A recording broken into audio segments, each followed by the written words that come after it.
شروع اللہ کا نام لے کر جو بڑا مہربان نہایت رحم والا ہے۔ السلام علیکم ناظرین، ولی پور میں مردہ چوری ہونے کا یہ کوئی پہلا واقعہ نہیں تھا۔ 6 ماہ میں یہ تیسری مرتبہ تھا۔ چور نے بھی ولی پور کے قبرستان سے ایک مردہ ہر 2 مہینے بعد کی ایوریج سیٹ کی ہوئی تھی، اور صرف ولی پور ہی نہیں، آس پاس کے علاقوں مراد آباد، دنیا پور اور قصبہ گنج کے علاقوں سے بھی ایسی وارداتوں کی اطلاعات موصول ہوئی تھی۔ لوگوں نے بڑی کوششیں کی، کہیں دیوار چڑھائی، کسی جگہ بندہ چوکیدار کو بٹھایا، کہیں رکھوالی کے لیے کتے رکھے، لیکن مردے چوری ہونے نہ رکے۔ میں شہر کے بڑے ہسپتال کے پیتھولوجی ڈپارٹمنٹ میں لیب اسسٹنٹ ہوں۔ ڈاکٹر وسیم کے متحد کام کرتے ہوئے مجھے 2 سال ہو گئے ہیں۔ پوسٹ مارٹم اسپیشلسٹ کے نام سے جانے جاتے ہیں۔ قتل ہو یا طبی موت، کوئی لاش ان کے یہاں سے خالی ہاتھ نہیں لوٹی آج تک۔ لاش کی کھال اتار کر اس کو دوبارہ سینے میں بھی کمال درجہ کی مہارت رکھتے ہیں۔ انہیں لاشوں کے درمیان رہ کر شاید مجھے وہ فقیر اپنا سا لگنے لگا جس کو میں اسٹیشن سے گزرتے ہوئے اکثر کھانا دیتے ہوئے شہر نکل جاتا تھا۔ بالکل کسی زندہ لاش جیسی شکل تھی اس کی۔ گاؤں والے اسے اسٹیشن سائیں کہتے تھے۔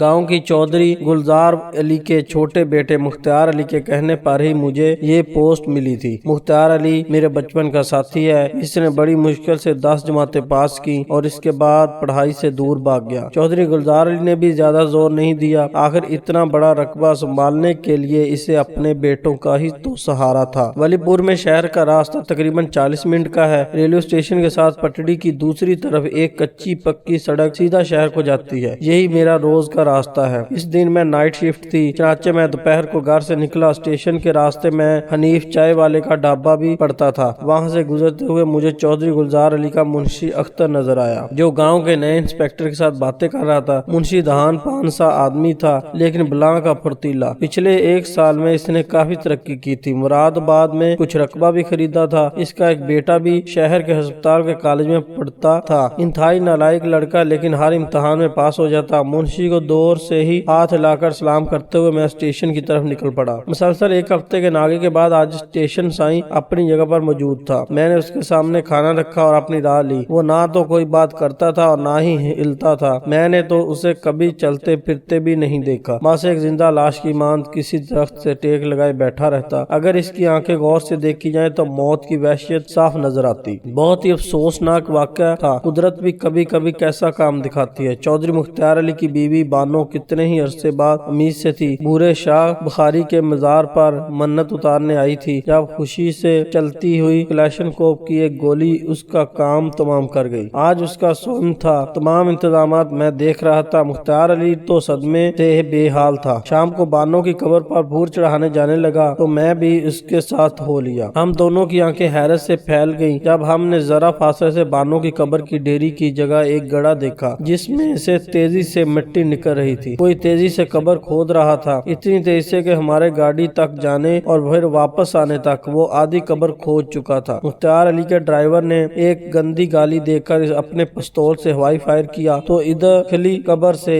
ایک ہیولا نکلا اور تیزی سے قبرستان کی بیرونی دیوار کی طرف بھاگنے لگا۔ ڈرائیور نے اس پر فائر کھول دیا۔ وہ ہیولا بھاگتے بھاگتے گر گیا، لیکن اٹھ کر پھر تیزی سے بھاگا کہ ہم اس تک نہ پہنچ سکے۔ پتہ نہیں انسان تھا یا چلاوا۔ اتنے میں فائرنگ کی آواز سن کر مختار علی بھی آ گیا تھا۔ اسے ساری صورتحال سمجھنے میں بالکل دیر نہیں لگی۔ گورکن کو بلا کر اس نے قبر اسی وقت پکی کروائی اور فجر تک خود قبرستان میں کھڑے ہو کر پہرا دیا۔ مجھے بھی اس کے ساتھ ہی قبرستان میں رات گزارنی پڑی۔ آخر کو میرا دوست تھا۔ شکر ہے کہ میری نائٹ شفٹ چل رہی تھی۔ فجر کے بعد سویا تو دوپہر 2 بجے آنکھ کھلی۔ فٹافٹ منہ دھو کر کپڑے بدلے اور ہسپتال کے لیے نکل کھڑا ہوا۔ شکر ہے آج ٹینشن سائیں اپنی جگہ پر موجود نہیں تھا، کیونکہ میں جلدی میں اس کے لیے کھانا بھی نہیں لا سکا تھا۔ ہسپتال پہنچتے ہی پتہ چلا کہ ڈاکٹر وسیم آدھے گھنٹے سے میرا انتظار کر رہے ہیں۔ آج خلاف معمول 3 پوسٹ مارٹم کرنے تھے۔ میں کمرے میں داخل ہوا تو ڈاکٹر وسیم نے مجھے دیکھ کر دیوار پر لگے وال کلاک کو دیکھا۔ میں نے معذرت کی اور رات کا قصہ سناتے ہوئے پہلی لاش کے سر پر سے کپڑا اٹھایا۔ میری بولتی بند ہو گئی۔ منشی اختر کی لاش میرے سامنے پڑی تھی۔ اس کی آنکھیں بند تھی اور الٹے کندھے پر 2 گولیوں کے نشان تھے۔ اگر آپ کو ہماری ویڈیو اچھی لگی تو ہمارے چینل کو سبسکرائب کر دیں اور بیل کے آئیکن کو دبا دیں تاکہ آنے والی ویڈیوز آپ تک پہنچتی رہیں۔ Thanks for watching.